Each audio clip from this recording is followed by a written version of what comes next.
Hello সকলকে, আমি ব্রতি। আমি চলে এসেছি আমার আরেকটি দিনলিপি নিয়ে। এটা কেরালার ৬ নম্বর পর্ব।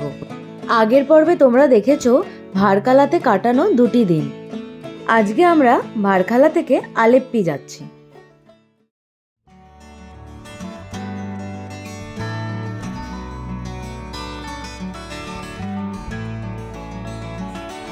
ভারকালা হোমস্টের ম্যানেজারই আমাদের অটো বুক করে দিয়েছিলেন। আমাদের ভাড়া নিয়েছিল 150 টাকা।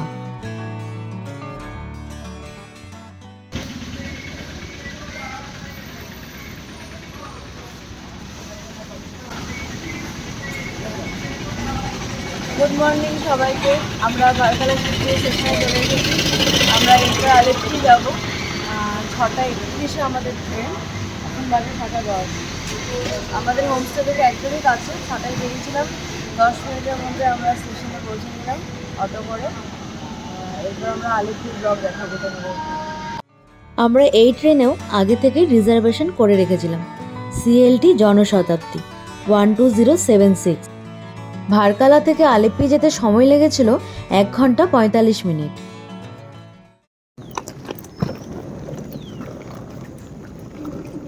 আলেপ্পি পৌঁছে গিয়েছি।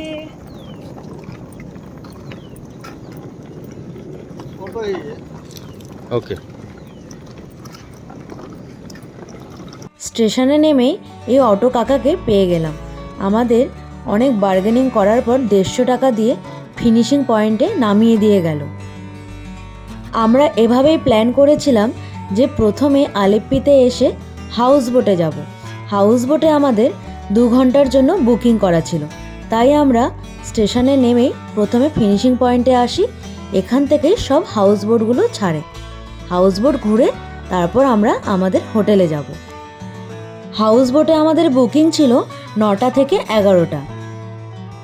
আমরা 9টার আগেই পৌঁছে গিয়েছিলাম। আমাদের হাতে টাইম ছিল বলে আমরা পাশে একটা দোকানে ব্রেকফাস্ট সেরে নিলাম। আমি নিয়েছিলাম সাম্বার বড়া, আর ও কিছু খায়নি। ও ট্রেনেই ডিম টোস্ট খেয়েছিল বলে। এই দোকানের সাম্বার বড়াটা অসাধারণ ছিল। আমরা আবার বলেও এলাম যে একটু পরে আমরা আবার এখানে খেতে আসব। খাওয়া শেষ হতেই আমাদের হাউসবোট থেকে 2জন নিতে চলে এসেছিল। আমরা ওদের সঙ্গে এগিয়ে যাচ্ছিলাম হাউসবোটের দিকে। এই হাউসবোটটার পেছনেই আছে আমাদের হাউসবোট। আমাদের এর ভেতর দিয়েই পেছনেরটায় যেতে হবে। কেরালা বলতেই আমার প্রথমেই যেটা মাথায় আসে সেটা হলো আলেপ্পির হাউসবোট, ব্যাকওয়াটার আর নারকেল গাছ। আমার বাকেট লিস্টে এই হাউসবোট বহুদিন থেকে ছিল। ফাইনালি আজ আমার এটা পূর্ণ হলো। দেখো কি সুন্দর ভেতরটা। আমাদের বেডরুমটাও কিন্তু দারুণ। নিচে 2টো বেডরুম উইথ AC, আর সঙ্গে ওয়াশরুম কিচেনও আছে। কেরালায় এসে হাউসবোটে থাকবো, এটা আমার অনেক দিনের ইচ্ছে ছিল। সেই ইচ্ছেটা ফুলফিল না হলেও কিছুটা সময় আমরা হাউসবোটে কাটাতে পেরেছি, এটাতেই আমি খুব খুশি। হাউসবোটের সব থেকে আকর্ষণীয় জায়গা ছিল এই যে ওপরের জায়গাটি। এখানে বসে চারিদিকটা এত ভালো লাগছিল যে বলে বোঝাতে পারবো না। ওই দেখো আর একজনকে, বোটের মাঝি হয়ে গেছে। সুযোগ পেয়ে ও বসে গেছে ড্রাইভারের সিটে। আমরা কেরালাকে পুরোপুরি উপভোগ করতে কেরালার মতনই সেজে নিয়েছিলাম। আমি পরেছিলাম কেরালার মতোই একটা অর্গানজা সিল্ক, আর ও পরেছিল ওই যে কেরালার ধুতি।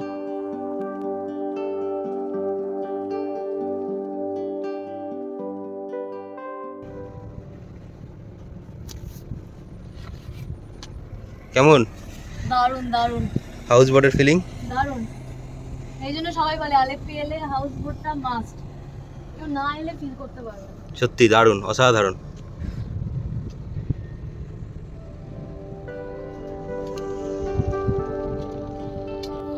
এই যে আমরা হাউস বোটে ঘুরছি,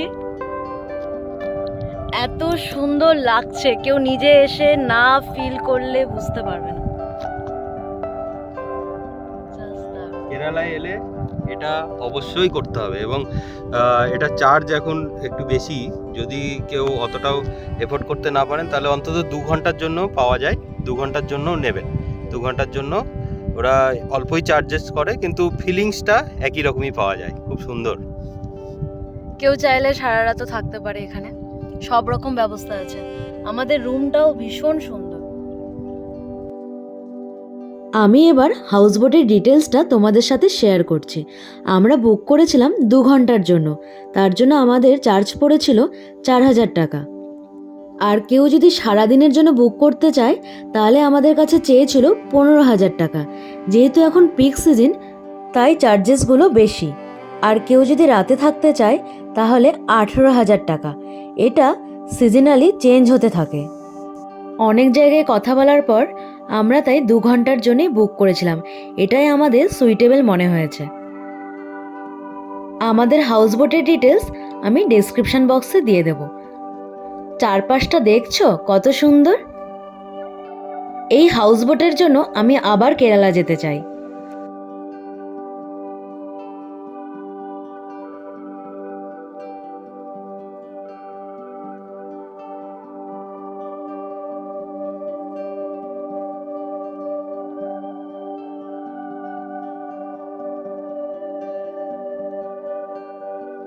এত সুন্দর জায়গা দেখে নাচ করার লোভ সামলাতে পারলাম না। আমার যে বেস্ট ফ্রেন্ড আছে ইপসিতা আমাকে অনেক দিন আগেই বলেছিল হাউসবোটে কিন্তু তিতলি গানের উপর একটা নাচ করবি। আমি তাই করে ফেলেছিলাম। এই নাচের রিলসটা আমার ইনস্টাগ্রাম আর ফেসবুক পেজেই আছে।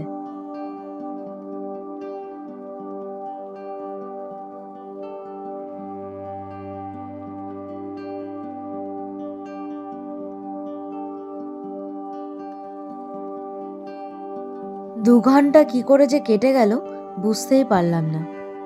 খুব সুন্দর হাউসবোটের অভিজ্ঞতা নিয়ে আমরা ফিরে এলাম। আবার ওই দোকানেই চলে এলাম লাঞ্চ করতে। আমি নিয়েছিলাম এগ ধোসা আর ও নিয়েছিল অনিয়ন উত্তাপাম। তারপর আমরা ফিনিশিং পয়েন্টের মোড় থেকেই একটা অটো ধরে চলে এলাম আমাদের হোটেলে। আমাদের হোমস্টের নাম হোয়াইট শোর বিচ হোমস্টে। এসি রুম আমাদের লেগেছিল 1300 টাকা। এটা আমরা মেক মাই ট্রিপ থেকে বুক করিনি, এটা আমরা ডিরেক্ট কল করেই বুক করেছিলাম। বেশ ভালোই ছিল হোমস্টেটা। ডেসক্রিপশন বক্সে হোমস্টে ডিটেলসটা দিয়ে দেব।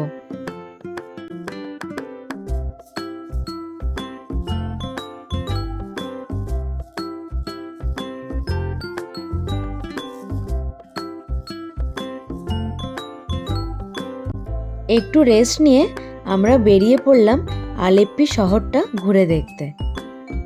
এখানেও স্কুটি রেন্টে পাওয়া যায়, কিন্তু আমাদের হোমস্টের দাদা বলল যে এইটুকু সময়ের জন্য স্কুটি নিয়ে লাভ নেই, তার থেকে বরং একটা অটো ডেকে আনি, অটো করেই শহরটা ঘুরে আসুন। অটো ভাড়া নিয়েছিল 300 টাকা। আলেপ্পি শহরটা পার্সোনালি আমাদের দুজনেরই ভীষণ পছন্দ হয়েছে। অনেক পুরনো শহর, এখানে এসে মনে হচ্ছিল আমরা যেন অনেকটা পিছিয়ে এসেছি। প্রথমেই চলে এলাম এই চার্চে, Our Lady of Mount Carmel ক্যাথিড্রালে। আলেপ্পি শহরে প্রচুর চার্চ আছে, তেমনই সিমেট্রিও প্রচুর।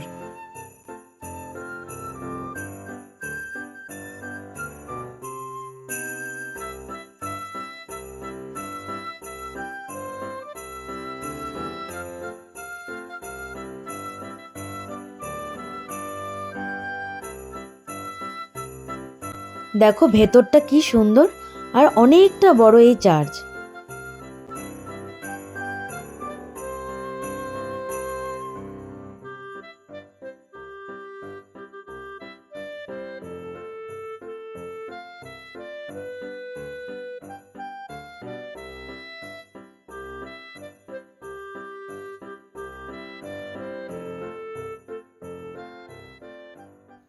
তারপর চলে এলাম মুল্লাকা টেম্পলে।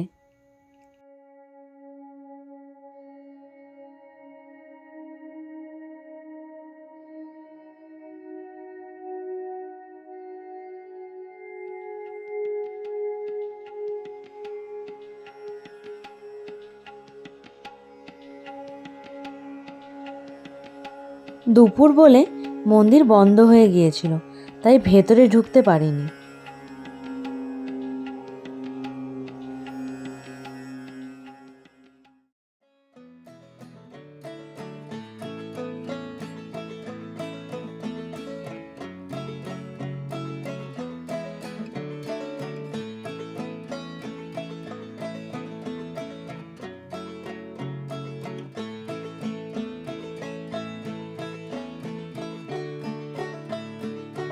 এরপর চলে এলাম লাইট হাউসে। 20 টাকা করে এন্ট্রি ফি।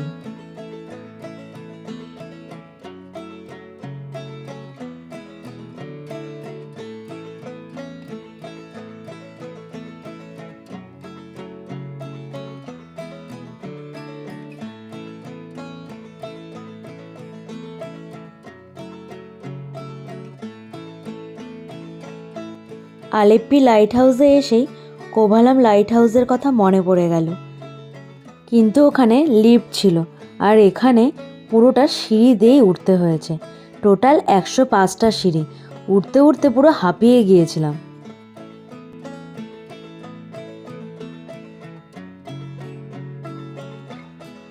উপরে উঠে মনটা ভালো হয়ে গেল চারিদিকে দৃশ্য দেখে।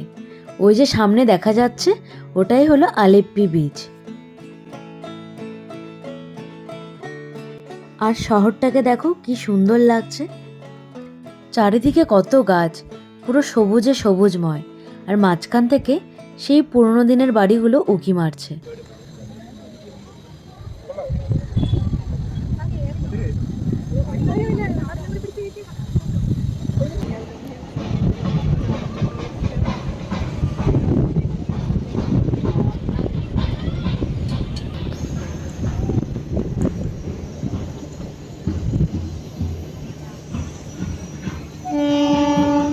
খুব সুন্দর হাওয়া দিচ্ছিল বলে আমরা এখানে অনেকক্ষণ বসেছিলাম। এখন 4:30 বাজে। আমরা এখন একটু রুমে এসে ড্রেস চেঞ্জ করে নিলাম, বিচে যাচ্ছি। আমাদের এই হোমস্টেতেই ডিনার পাওয়া যাবে বললো, তো আমরা ভেবেছি আজকে রাতে এখানেই ডিনার করে নেব। তার জন্য এখন খাবারের অর্ডারটা দিয়ে আমরা বিচে যাব, ওখানে গিয়ে আজকে স্নানও করে নেব। এই যে আমাদের হোমস্টে, এখানেই আমাদের সামনে ট্রেন লাইন। আমাদের বললো এদিক দিয়ে পার হয়ে গেলেই শর্টকাটে বিচ যাওয়া যাবে। চলো।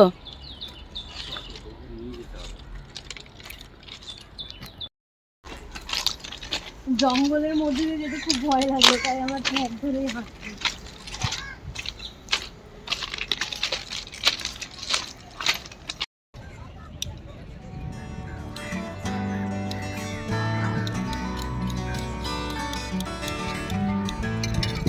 চলে এলাম আলেপ্পি বিচে। আজকে ছুটির দিন ছিল বলে এখানে এসে দেখছি লোকাল লোকে প্রচুর ভিড়। বাইরে তো অনেকগুলো বড় বড় বাস দাঁড় করানো, মানে দূর থেকেও অনেক লোক এসছে। অনেকক্ষণ সময় কাটানোর জন্য এই বিচটা হলো আদর্শ জায়গা, আর এই বিচটা ভীষণ পরিষ্কার পরিচ্ছন্ন।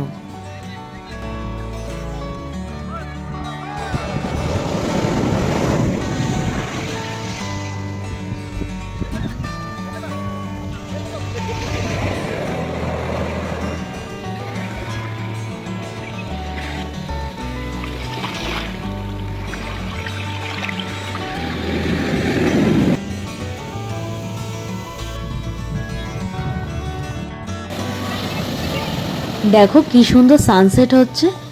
আজকে যদি এখানে না আসতাম তাহলে অনেক কিছু মিস করতাম। আমরা আজকে এখানে অনেকক্ষণ বসে সময় কাটালাম। ও তো স্নানও করে নিল, আমি আর জলে নামিনি, আমি এখানে বসে বসেই সানসেট দেখছিলাম।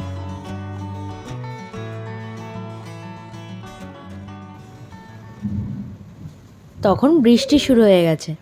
বাইরের ওয়েদারটা এত সুন্দর হয়ে গিয়েছিল যে আমরা এখানে বসার লোভ সামলাতে পারলাম না। আমরা অনেকক্ষণ এখানে বসে গল্প করলাম, গান শুনলাম, আর বাইরের এত সুন্দর আবহাওয়াটা উপভোগ করলাম।